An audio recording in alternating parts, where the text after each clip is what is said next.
moving slow.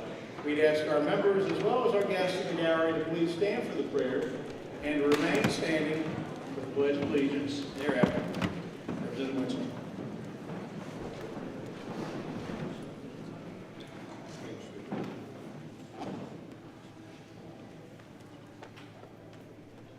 Good afternoon, Lord.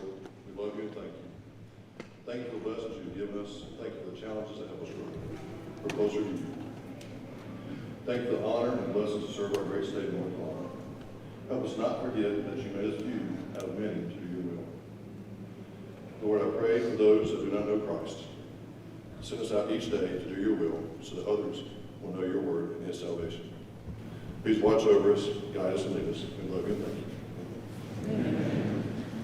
Allegiance to the flag of the United States of America and to the republic for which it stands, one nation under God, indivisible, with liberty and justice for all. The gentleman from Caldwell, Representative Hall, is recognized for motion. Mr. Speaker, the journal for December 9th has been examined and found to be correct. I move to be approved as well.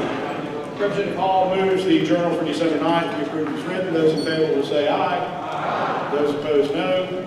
The ayes have it. In the journal is approved as written. Representative Hall is recognized to set forth committee report. Coverup. Representative Dustin Hall, Rules Calendar and Operations of the House Committee Report. Senate Bill 921, Constitutional Amendment, require photo ID for all voters. Favorable. Calendar, without objection, today's calendar. So ordered. Members, Representative Drakeford submitted a resolution memorializing the life of former member Kelly Alexander. The resolution contained the full Mecklenburg delegation as primary sponsors, exceeding the maximum number permitted under our rules. However, the chair would ask without objection that the clerk be ordered to, number one, file the resolution notwithstanding the sponsorship rule to allow that, and second, that the resolution receive its first reading today and be added to today's calendar. Is there any objection? Hearing none, it is so ordered. So it's going to resolve at least the filing, introduction of bills and resolutions. Forward. Representatives Drakeford, Carney, Cunningham, Majid, Cotton, Autry, Belk, Bradford, Harris, Lofton, Logan, Terry Brown, and Butler. House Joint Resolution 1082, a joint resolution honoring Kelly Alexander, former member. Calendar.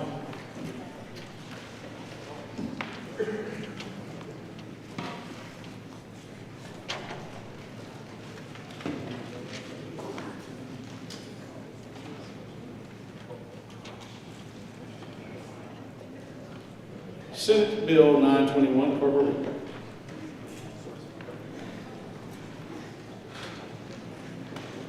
Senators Hayes, Daniel P. Newton. Senate Bill 921, a bill to be entitled Constitutional Amendment, require photo ID for all voters. The General Assembly of North Carolina enacts. The gentleman from Iredell, Representative Mills, is recognized to debate the bill. Thank you, Mr. Speaker. Good afternoon, members. Senate Bill 921 is very straightforward. The bill would submit to the voters the question of whether to amend the North Carolina Constitution to require voter photo identification for all voters. That's in person and absentee. I ask for your support. For what purpose does the lady from Guilford, Representative Harrison, rise? To debate the amendment. Lady has. Thank you, Mr. Speaker. I'll keep this brief, and I appreciate Representative Mills' remarks, but I just want to point out that this bill is not necessary. We don't need a constitutional amendment. We already have a statute that covers this issue. It should be noted that our absentee ballot requirements now are the strictest in the nation. I also want to know why we would put into a constitution an amendment that we know establishes a flawed process. The Rules Committee heard testimony from an individual who had worked the voter protection, the nonpartisan voter protection hotline. There were a number of, and I saw this myself when I was working the polls, there was an enormous amount of confusion amongst both the voters and the poll workers in terms of what was an acceptable form of voter ID. And this has more than almost 500 voters who are disenfranchised because they didn't meet the voter ID requirement as as interpreted by the local poll workers. And this is the in-person voter ID. I will add that there's some speculation that this constitutional amendment is actually meant to get into the way of some litigation related to the usurper doctrine. The case is NAACP v. Moore, which is in the middle of a discovery process. So for these reasons, I would encourage you to vote no. Thank you. Further discussion, further debate? If not, the question for the House. Passage of Senate Bill 921 on second reading. Those in favor will vote aye. Those opposed will vote no. Clerk, open the vote.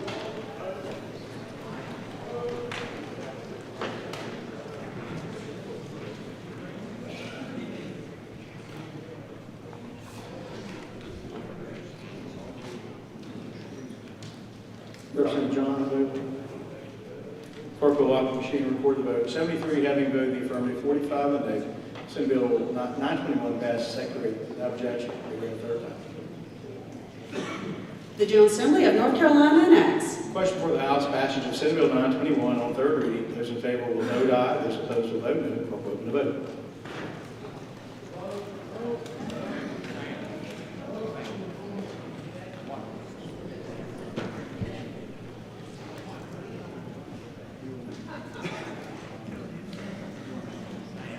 Yes, we'll excuse the excused absence of Representative John. Clerk will lock the machine and record the vote. 73 having voted the affirmative, 45 in the negative. Senate Bill 921 passes its third reading. That bill, Mr. Clerk, is ordered and enrolled.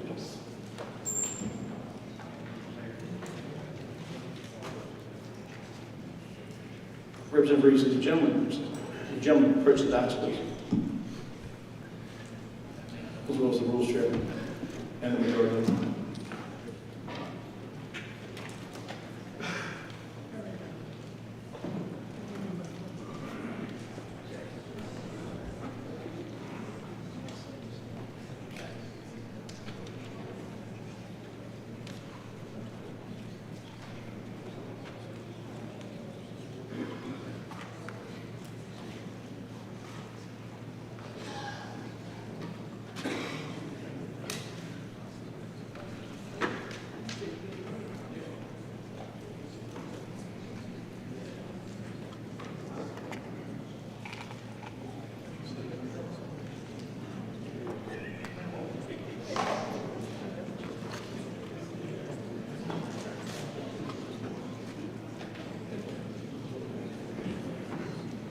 Members, chairs, well, first of all, we will go and call Senate Bill 382. The clerk will read. Senators Perry, Corbin, and Johnson. Senate Bill 382, a bill to be entitled Disaster Relief 3 Budget Various Law Changes. The General Assembly of North Carolina enacts. Members, in terms of debate on this bill, the chair just conferred with the Democratic leader, Republican leader, the rules chair, and has an agreement among the parties on this one. There will be debate, will be limited to 2 individuals. On the Democratic side, it will be Representative Reese for a period of up to 7 minutes. Representative Ager will have a period of up to 5 minutes to speak to the bill. The same will be extended to the majority side, so there will be equal time. I'll let the majority leader of the rules chair advise which other member other than the rules chair would like to carry to speak to the override, and I'll do that. But we're going to apply that rule. And we did have significant debate on this bill. So we went for several hours, but we know the chair is aware of several folks who have some issues this afternoon, health-wise or whatnot. So trying to be mindful of that, as well as we have some family members for the resolution that will be following that. So that will be the order of business in terms of this. So if any other members seek the floor, the rules shall be recognized for the motion. The previous question, the chair will simply ask based on the agreement of the members, please compile that on both sides of the aisle. So with that, at this time, for a motion, the gentleman from Caldwell, Representative Hall, is recognized first for a motion, then debate the bill. Mr. Speaker, I move that the House pass Senate Bill 382, Disaster Relief 3, Budget Various Law Changes, notwithstanding the objections of the governor. The gentleman has moved that the House do override the veto of Senate Bill 382 and has the floor to debate the bill. Thank you, Mr. Speaker. Members, I won't go long in debating the various merits of the bill because we've already done that as a body when we were here when we passed it the first time. But I will speak to a couple of things that I heard in the media, some things that I frankly think were framed incorrectly. And the first deals with disaster relief in this bill. Those of you who have been here before this session, have been through hurricane relief before, understand that the way that this body's handled hurricane relief has been similar to the way that it's been handled in the past. We've had many hurricanes in eastern North Carolina. And typically those hurricanes cause such damage to the state that it's not possible for the state alone to meet that burden. And that's why Congress, time after time, in natural disasters across the country, comes in and passes funding to go to those affected states. That's what I think is going to happen here. I spent all day yesterday in D.C. talking to our federal delegation, including both of our U.S. senators. We've got every indication that help is on the way, and on the way very soon. Probably by Christmas, by the end of this month. We anticipate getting maybe $25 billion or so. And that's the kind of money that it's going to take to make a material impact on the disaster in western North Carolina. And I've been out there too. Been to some of your districts to see the devastation. Some of you all have lived it, as Representative Dudley Green has, who went with me yesterday to D.C. to make our case to our folks in Congress. It's probably a $50 billion problem. Hurricanes generally do cost tens of billions of dollars, and no state, no matter how fiscally well they handle things, can possibly meet that kind of burden. And so what we do as a state is what we've done this time. We come in and we pass a bill to try to meet at least some immediate relief for those folks who are most affected. And this body now has passed roughly $1 billion in funding for storm relief for western North Carolina. After our vote, when we were here a few weeks ago, I found out from central staff that of the money that we've already appropriated for storm relief, maybe somewhere around half, if that, has been spent thus far. Not only just spent, but or even committed this far. And that's because after a storm, as we've dealt with many times before, you can send all the money in the world to it immediately.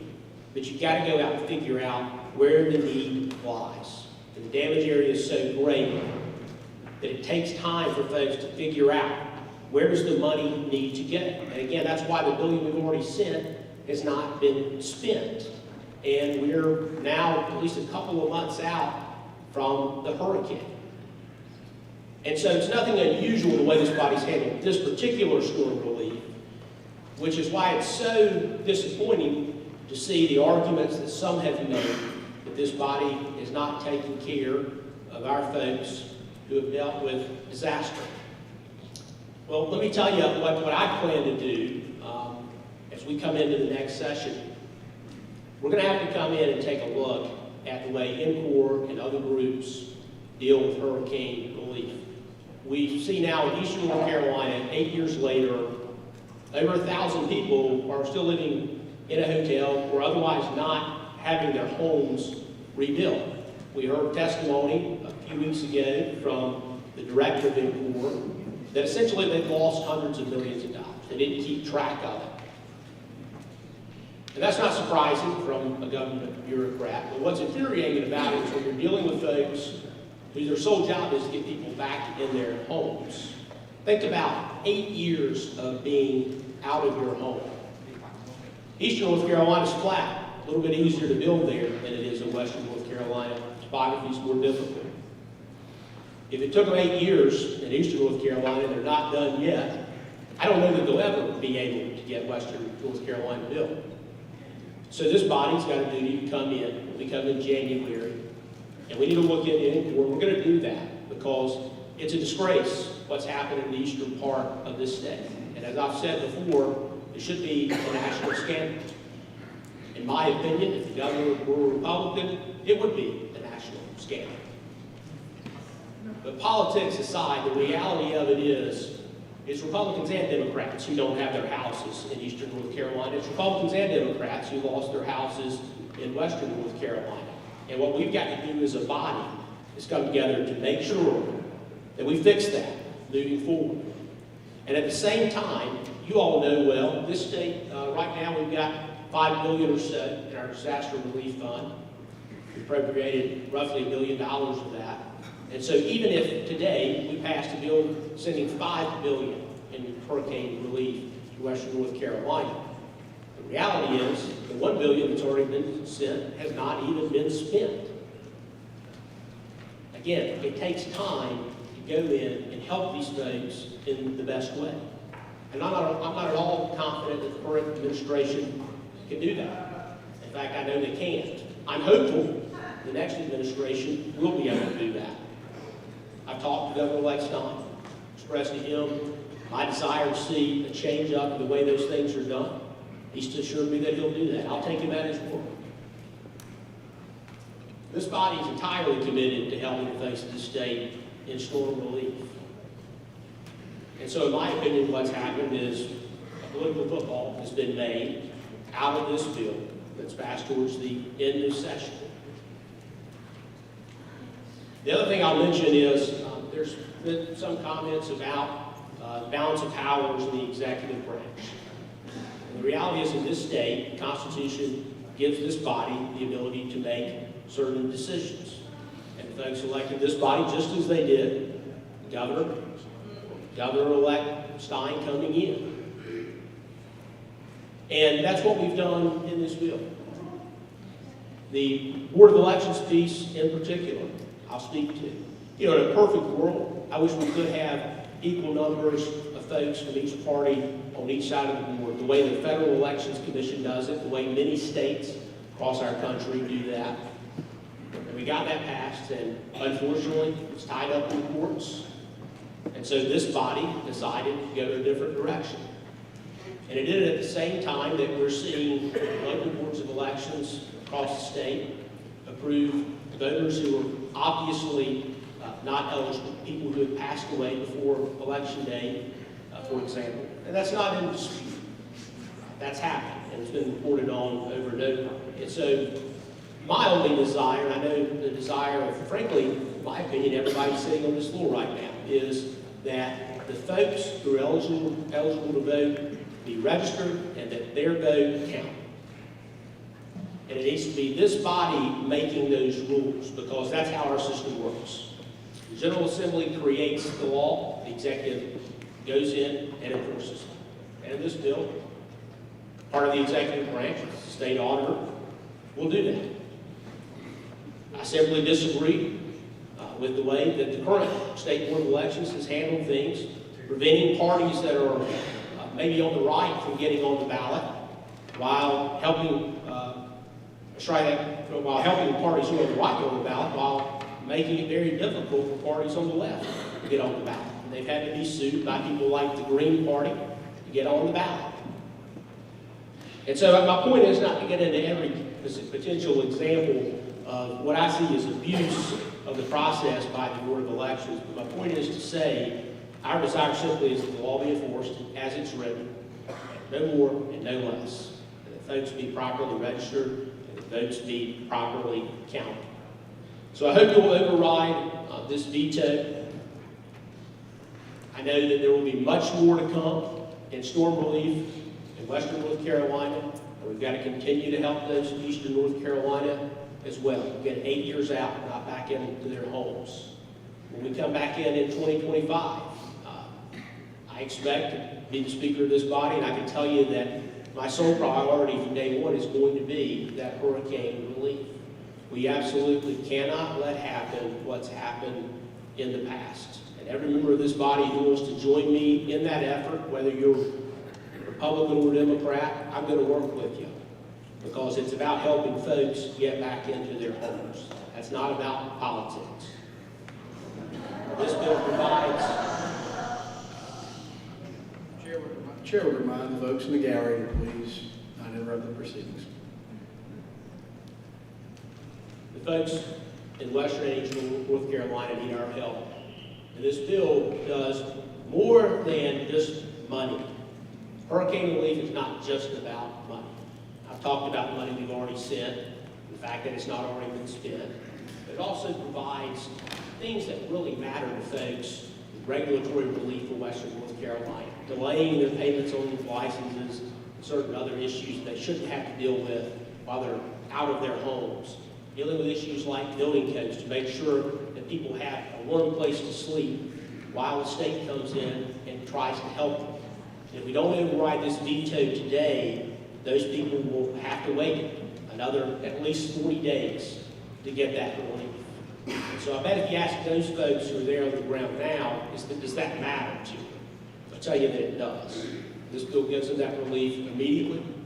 I hope you join me in voting to override the veto. Thank you, Mr. Speaker. The lady from Buck, Representative Prather, is recognized to vacate. Thank you, Mr. Speaker. Diamond Brand, Bold Rock, Antique Tobacco Barn, Rough Life Dog Training Services, Smart Shop Self-Storage, Walgreens, Discount Tire, Cheddar's Scratch Kitchen, Hobbytown, Regeneration Station, Great Clips, Riverview Station, and the 60-plus artists that they house. Those are just some of the businesses that have closed so far, either permanently or indefinitely, just in Buncombe County. It is impossible to know how many businesses have actually closed. That's part of the devastation of this all. Some of them might have even thought they could initially survive, and then made the decision to permanently close based on the lack of any certainty coming from the legislature. And that's just our businesses. Let's look at some numbers. 103 lives lost. 74,000 homes damaged, and those are only the ones that have been recognized by FEMA so far. 5,000 households remain in transitional sheltering out of the 196,000 households that are eligible for it. 56 direct housing units currently in place. And none of that even touches the renters. Renters don't have access to the individual assistance funding. They would qualify under what's referred to as other needs assistance, of which $191 million has been allocated by FEMA so far. 17 disaster recovery centers still remain open. That number in and of itself shows you how we are still very much in responsive recovery. Stacy is a single parent. She drives her son to and from East Asheville every day. Her son has special needs and his local public school was unable to accommodate him for a full day. He's been thriving at his charter school. She can't make her car payment. She can barely make her rent. She was denied FEMA and is relying on local nonprofits to assist her to make ends meet. She wishes that she lived on a bus line, but she doesn't. She just wants to take her son to school without fear that her car will be repossessed.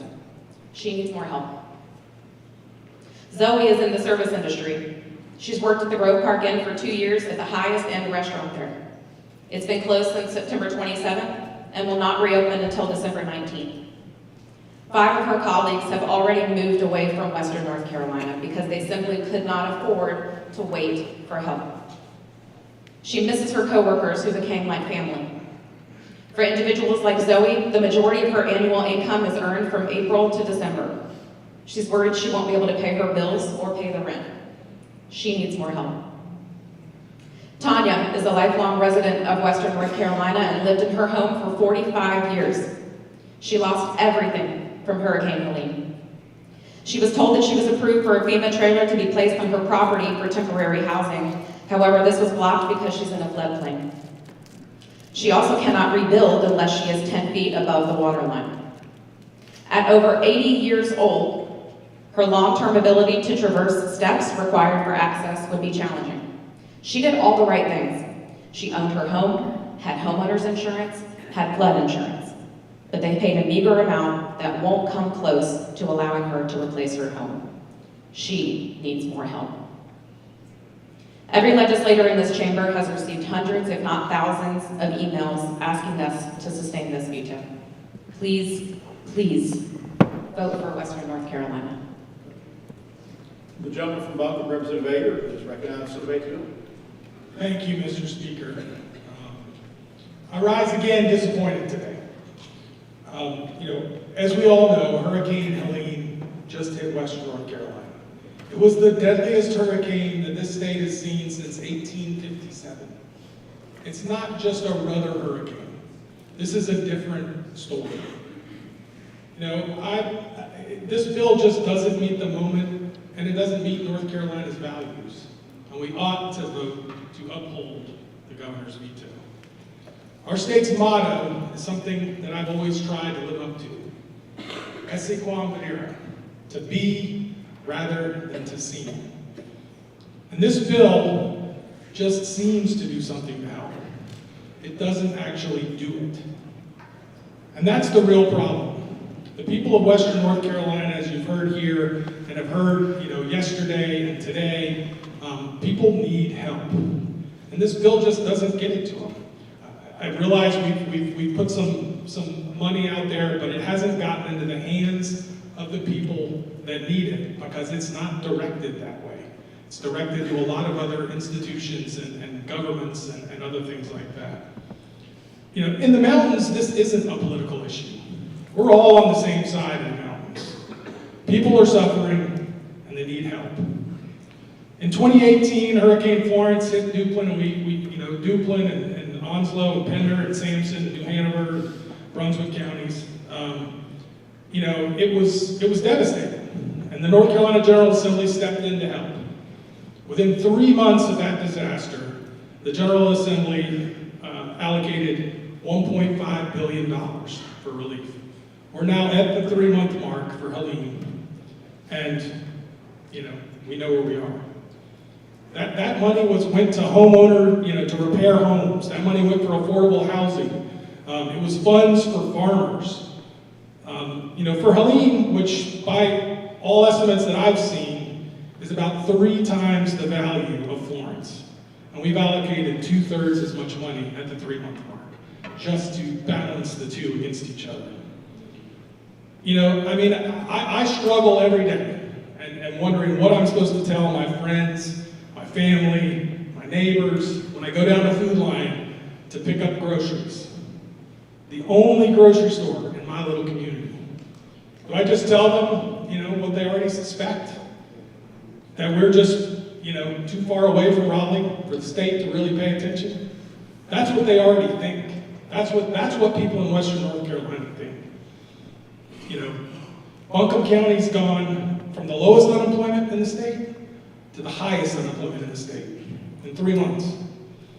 And we've got businesses failing. We've got farmers trying to figure out what they're supposed to do with fields that are covered up in silt and soil and sand, and others that are just, bedrock.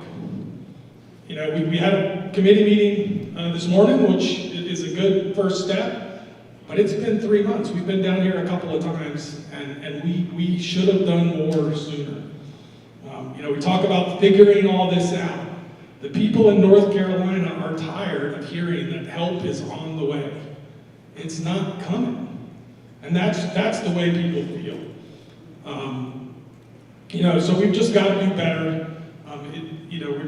We're not here, to talk to each other and slowly drip money out. We know that flexible, quick money is how you get through disasters, and that's what we need to do. So I really would encourage everyone to vote to uphold this veto, and let's really get to work so that we get real money in the hands of real people who need it in Western North Carolina. Thank you. The gentleman from Chatham, Representative Reeves, is recognized to debate the bill.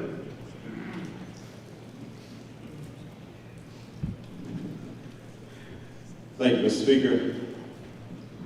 One, for the folks that are here, I want you to understand a whole lot of us won't talk. We don't have that option.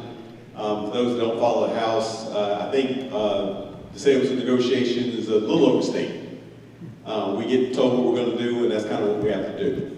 So I now have 1 minute and 43 seconds to tell you this simple. I have to push back a little bit at something I heard about making this political. This is called a disaster bill. If you look this up online, it says it's a disaster bill. We had a chance to help all North Carolinians today. We've had that opportunity twice now.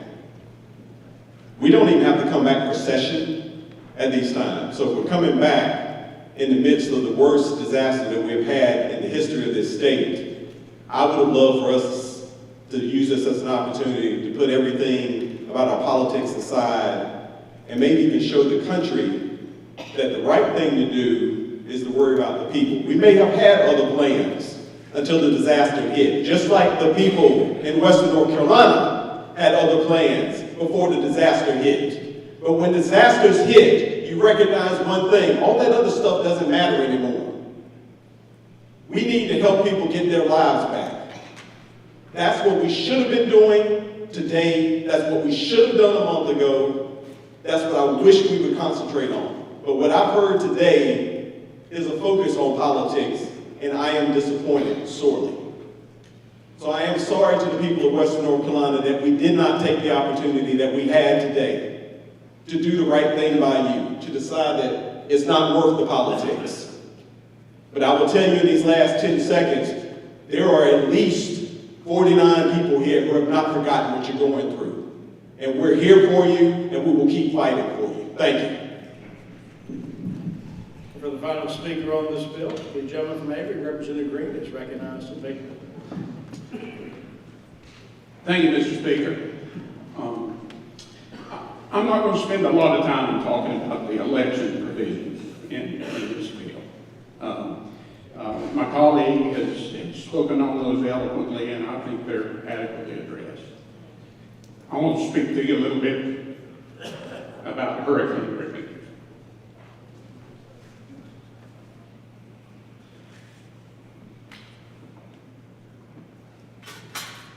September 25th of this year, we had a storm in Avery County.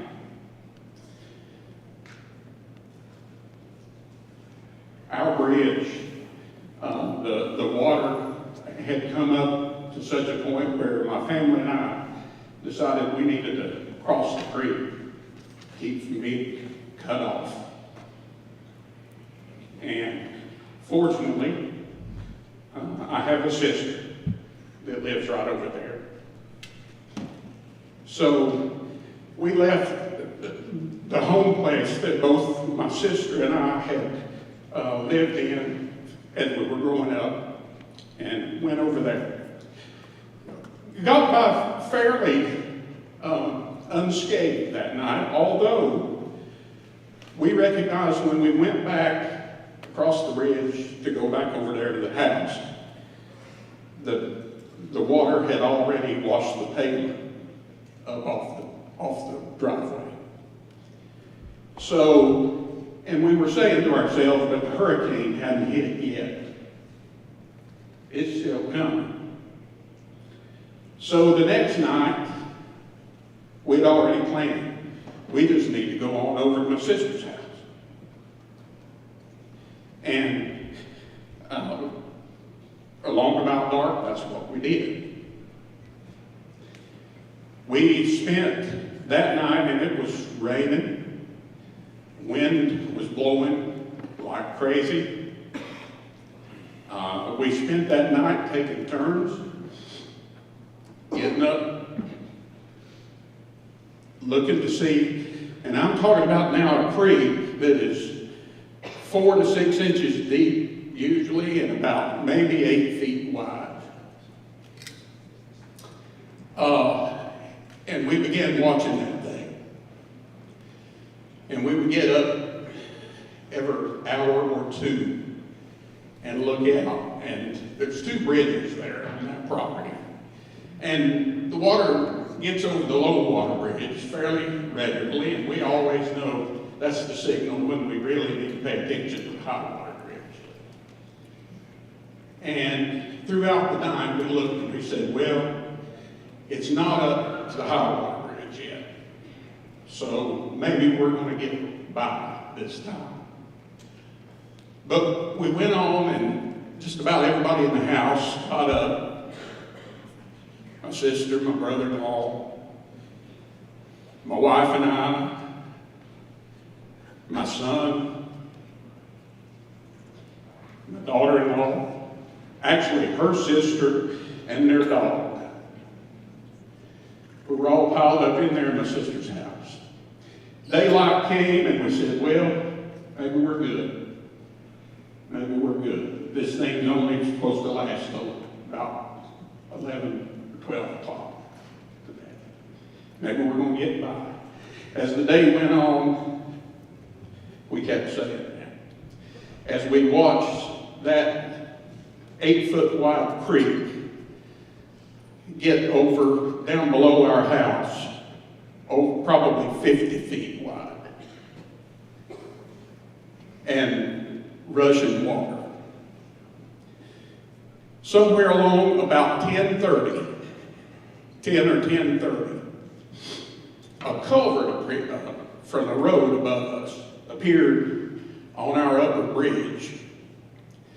And when that happened, it had come down from the highway about a half a mile up the road. As I learned later, debris had dammed up behind it and caused it to actually blow out. And when it did, that storm surge came down the creek, and no longer was that upper bridge passable. That is only one time in 61 years I've ever seen it do that. But that bridge was not passable. But that storm surge and all that debris came down, and it took a 2-car garage down to the concrete pad. It threw it into the upper end of the house and threw 4 feet of water into that house. That night, of course, we had no way of knowing how extensive the damage was or how many areas were affected because we're at the headwaters of the Toe River. But you got to assume all down the river, it's had some impact. So we, shortly thereafter, the power went out. All communications were cut off. We ended up evacuating there to a shelter, Red Cross shelter. And thankfully, it was close by. And sure enough, the storm stopped. Another hour, and we'd probably gotten by. When we got back in there and we could see the water had started to recede, there was no power, there was no communication equipment, nobody could get any gas. I have a daughter who lives in Asheville. No way to get word to check on her. Just didn't know. So that night, my sister and my brother-in-law, of course, they had no power, they had no water. We spent the first night there in the church. The next day, we got word that we could probably get a cell signal and there was gas if you went across the Tennessee line a little ways. So we went to get some gas and we went to where we could get some cell service. My wife just basically had the clothes on her back. She hadn't brought a change with her. So we said, we're going to go on into Tennessee. We're going to try to get a room. We're going to try to get a good night's sleep. Maybe make a phone call to our daughter, see how she is, get word out to some other family, let them know we're okay. Maybe do some laundry, maybe buy a change of clothes. We went, there was not a room to be had. There was no room at the inn, we discovered. Walmart was open though. We bought a few items of clothing, no rooms. We spent that night in the Walmart parking lot, Johnson City, Tennessee, in our car. We were able later that night or into the morning to get to a truck stop where we could do some laundry, get a hot meal, get a shower. And we headed back to begin our recovery. And when we got back and the waters had receded, we saw that our driveway had gullies in it that were probably 8 feet wide, 6 feet deep, I'm guessing. Debris against the bridges, that culvert, an 8 to 10 foot culvert was rested there on it. We had to basically cut our way across the bridge to make a footpath, and then climb out of the driveway into the house, only to find out there'd been 4 to 6 inches of mud in there. 4 feet of water had been in the house, everything in the house under 4 feet, and forget it. It's gone. Look in your house sometime. Look at whatever's there from under 4 feet. You don't realize how much is there under 4 feet. We were able to salvage a few things. But anything that was cloth, it wasn't solid, basically, was gone. Now it was debris. Had to be mucked out. So, fortunately, we were able to get some help over the next coming days, where we were able to cut the sheetrock out. We were able to muck the house out. We were able to get the carpet out. So hopefully, right now we have a shell of a house, and we hope to go back there one of these days. But we were blessed in that I had that sister, and she allowed us to come in there and pile in on her. And we stayed there for a month. So Fred, if you're listening, thank you.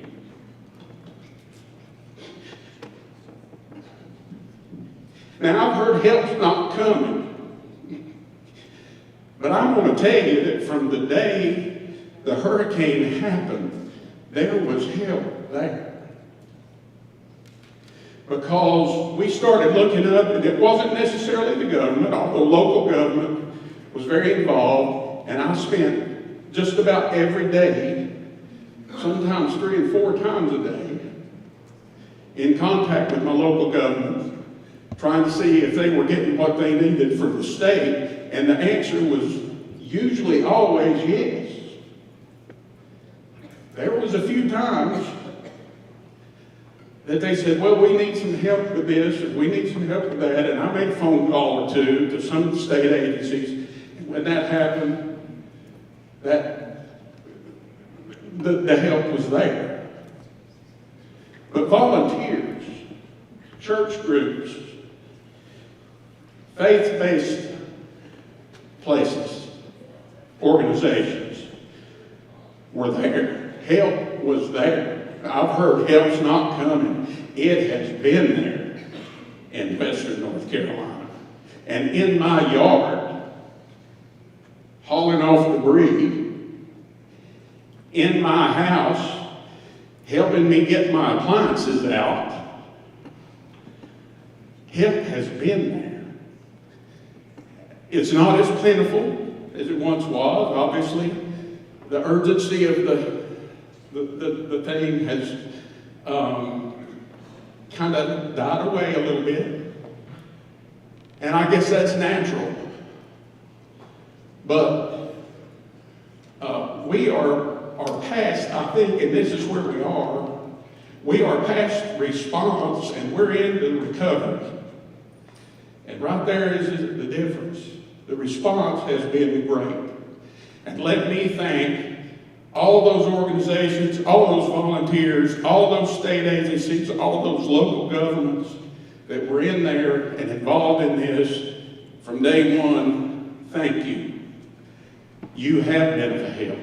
And a lot of that is because this body put in place, had the foresight years ago to direct some grants to some of these organizations that enabled them to be there. So, to say we're not doing anything, we've done it. And we continue to do it. We've allocated money that hasn't had time to even be spent yet. And we'll allocate more, I'm sure. And Mr. Speaker, let me say thank you so much for your personal interest and dedication in this, because I represent 4 counties. And I know that the Speaker himself was on the ground there, interested in what was going on. Could he do to help? Were we getting everything we needed? And I appreciate so much your interest in this and your interest in trying to help us do the right things to recover correctly. And I have no doubt that you're going to take that to Washington with you. And I appreciate that so much. And it was an honor to be in Washington with you yesterday, and Speaker-elect Hall, where we got a commitment from certainly our North Carolina delegation, but other appropriators out there, that they're aware of what's happened here, and help's coming. But I'm from the mountain, just an old mountain boy. We don't have much experience with hurricanes. I know John Bell and some of you guys from the Flatlands have. And so I'm trying to listen to what you guys are saying and understanding that this is a different storm from the mountains, what we've got to recover from. But one thing that I have learned in this whole process is if we outrun the federal government on what we can get reimbursed for, we're not going to be able to leverage those federal dollars in order to do what is right for Western North Carolina. And so I think that the folks who have dealt with these things before and have that understanding, and I appreciate them doing it, appropriations chairs, Representative Bell, you guys have been through this, you know how this federal reimbursement works, and I think this has been done in such a way that gives us the best chance to do that. Because this is a $50 billion incident. North Carolina has a $30 billion budget per year. So if we took our whole next year's budget and every penny of reserve we got, we don't have enough to pay for the recovery on this. And that is the bottom line about it. So, I appreciate the thoughts that have gone in to each one of these allocations that's been made. And the one thing that I don't understand, and I've gotten some of the same emails you guys have gotten, is I don't know how us putting a stop to this $250 million today gets us any more tomorrow. I just don't understand that. Maybe somebody can explain that to me. But I don't know that there's going to be another bill right away. So let's get this done. Let's quit arguing over the politics of it. As you say, Representative Ager, Representative Prater, Western North Carolina needs the help. Let's get it forward. I'm going to vote to override this veto, and I hope you'll vote with me. The question before the House is the motion that Senate Bill 382 become law notwithstanding the objections of the governor. All those in favor of overriding the veto will vote aye. All those opposed will vote no. The clerk will open the vote.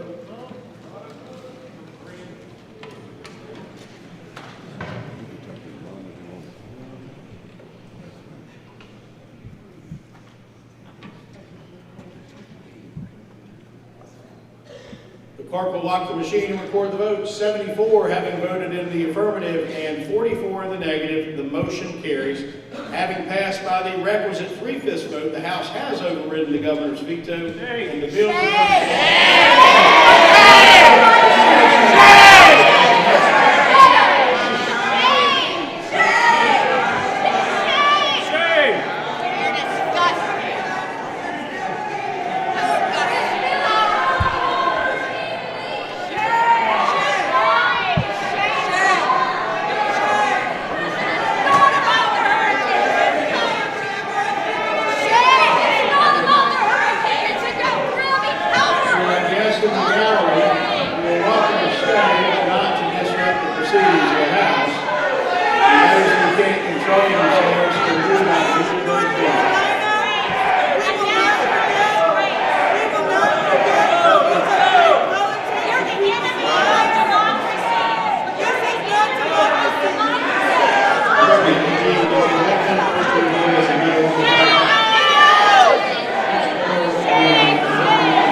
Step back. Step back. You want to get in that elevator? Let's go. There we go. Enough. Make way. Stand back. Stand back. Stand back. Stand back. You know what? Stand back. Stand back. Everybody else. Or you will be arrested. You understand? We're just watching. We're just watching. Lower your voices. Lower your voice, or you will be arrested. Let's go. Let's go. You're going to have to leave, or you're going to start making arrests. We'll ask you to leave the building. Thank you. Let's go. Don't put my face and get locked up. Keep the distance before you get locked up. I can do what I can do. Come on, buddy.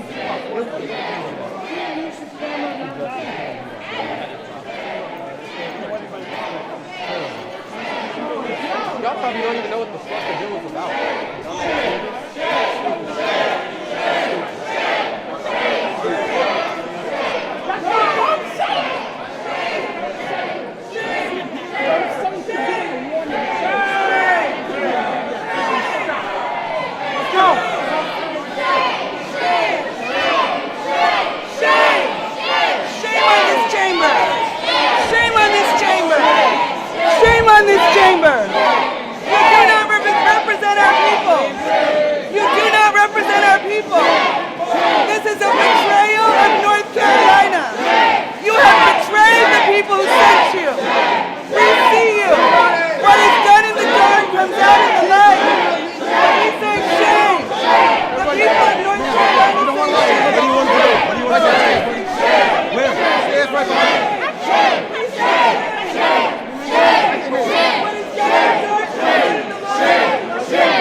The people spoke, and this is our house.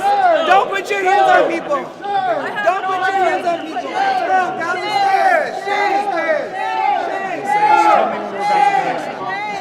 Shame on this goon squad for putting hands on people. You want to put that backpack on, baby? This is our house. This is our house. I'm especially getting shocked by the disgusting violence. This is the people's house. And we say shame. The people have been betrayed. This is our house. Pervert. This is our house. This is disgusting. Everyone, take them downstairs. Yourself up on a woman. You're disgusting.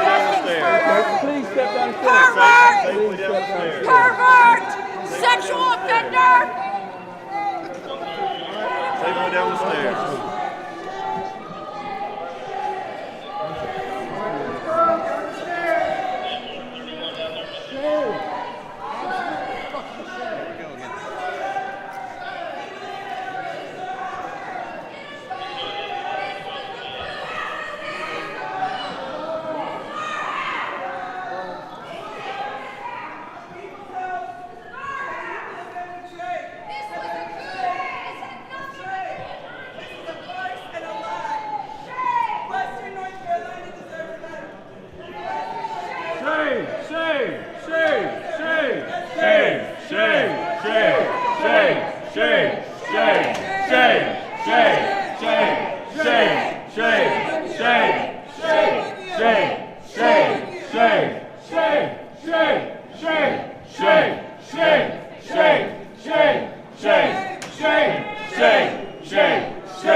Has not been done today.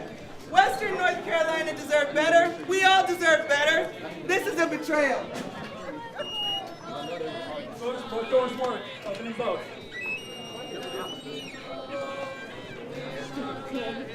NCGA police is corrupt!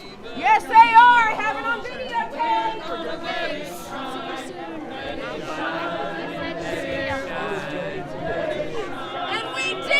And we did let our light shine. I'm sorry, my paper fell. I don't want you to fall. My paper fell under your foot and the reader didn't slide on it. I'm sorry. You can stay for a while. Please stay for a while.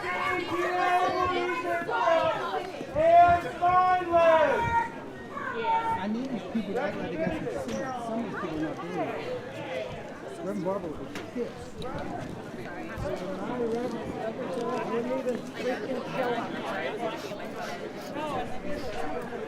And then I reset my phone.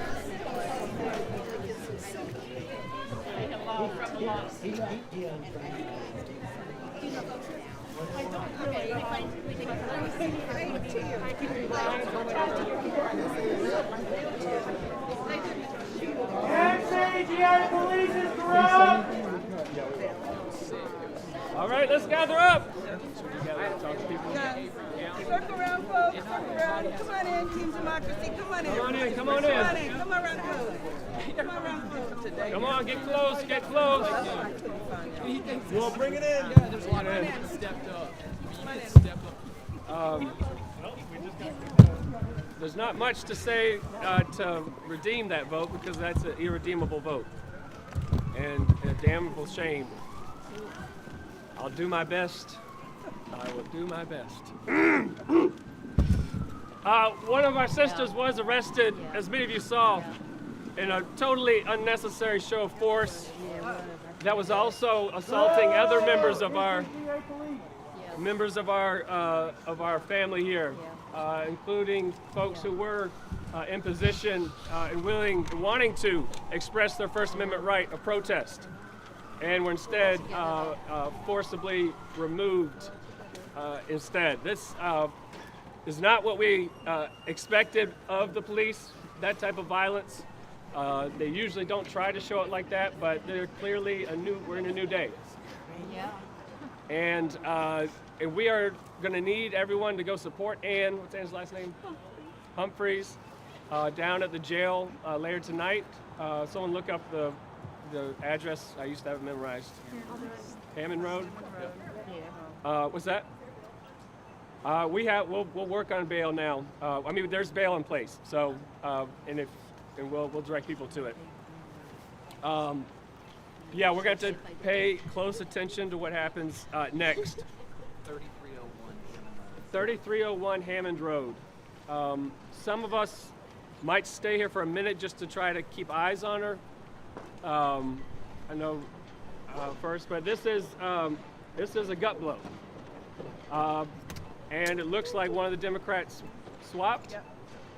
And one Democrat decided not to show, Cecil Bartman decided not to show, and we need to make him famous. Yeah. And then one other, John, it was not his fault. He was in the hospital or very sick, so that's not on him. But this is a new day for us too. This is a new gathering of folks in a rainy day who have been here all day. And that is powerful. That is so powerful that we are here, that we've gotten to know each other, that we've gotten information. Some pain. Is this live stream? Okay, let me choose my words. That's okay. There's been plenty of other words on this live stream already. There's a saying that goes that what doesn't kill you makes you stronger. They misquoted the guy. It's what doesn't kill you can F you up real bad. And sometimes pain just sucks. But there's also our response to it is what can be different. It's how we can build a resurrection out of this. And so we need to come together all the more. We need to go support Ann. We need to support each other. We have a call Thursday night that is an open house, but we will talk about this. If you go to ppc-nc.org, and then also look out for emails from Team Democracy that we might have to reconvene before the end of the year. But we will definitely be here next year when they come and gavel in to let them know that they can't just kick us out. We're not going away. Yes. Is that right? Yes. That's right. Yes. That's right. All right, That's right. Serena. Yes, I just want to say this effort started long before today. That's right. This effort has been months, weeks in the making, maybe years, those of us who have been building relationships, and we have been doing so towards a new day in North Carolina. And even though this day did not produce the outcome that we wanted, what it did produce was a mightier Team Democracy. Inevitably. What we saw was people coming together, making thousands of calls. People showing up with each other. We didn't even know each other all at the beginning of today, and now we do.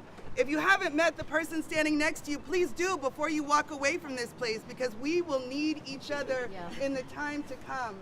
What we know is that this did not go our way. We also know we have more power in the coming year. We have more power. This can be a changing moment in North Carolina, regardless of the outcome of this vote. And I hope that all of us look upon each other as the heroes, hometown heroes that we are coming into this place.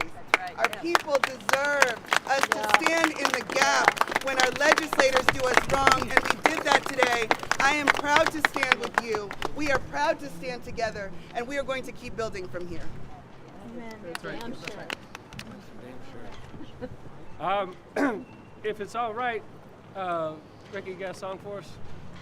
Or should we do? Let's do. I'm going to offer a blessing, if that's okay, to round us out. And if you feel comfortable, hold on to someone and just get shoulder with people. I'm too cold to do that right now, and also probably Yeah, good. Karen, you want to say something? I just call on all the ancestors who did this, just like we did it today. I just want to call on them. I know they're with us. I know they're going to keep being with us. And I also call on the ground, the land that we're standing on, the land that has seen slavery and genocide, and we're trying to make it right. We're trying to make it right, and the land is with us. Let us keep grounding on the land and accepting the help that it offers, and accepting and asking for the help that the ancestors are always offering us. Holy Creator, who we call by many names, but who we all call upon in times of need, the ancestors, God, the great beyond, mystery and community. We feel and know your presence is here because we are here in the struggle for justice. And as Dr. King said, that in the struggle for justice and freedom, we have cosmic companionship, that you are with us as we walk along the way. God, you didn't promise us that it would be easy. You didn't promise us that it would always go right. History tells us that change and progress is not inevitable. But God, your promises are even greater than that. You promise that we don't have to do it alone.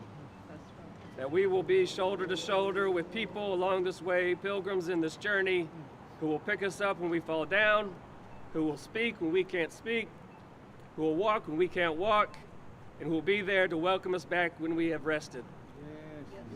God, thank you for each and every person that you have brought together today. We didn't know each other all today until today, but we are a new and unsettling force every time we come together. A new and unsettling force that is going to change this state to eventually where they cannot. Yes. Yes. We have enough strength and power that they cannot say no. Yes. That actually their opinions aren't going to impact our people and our communities anymore. That's right. And that we are going to go forward together and not one step back. In many names, mighty names we pray. Amen. Amen. We shall overcome. We shall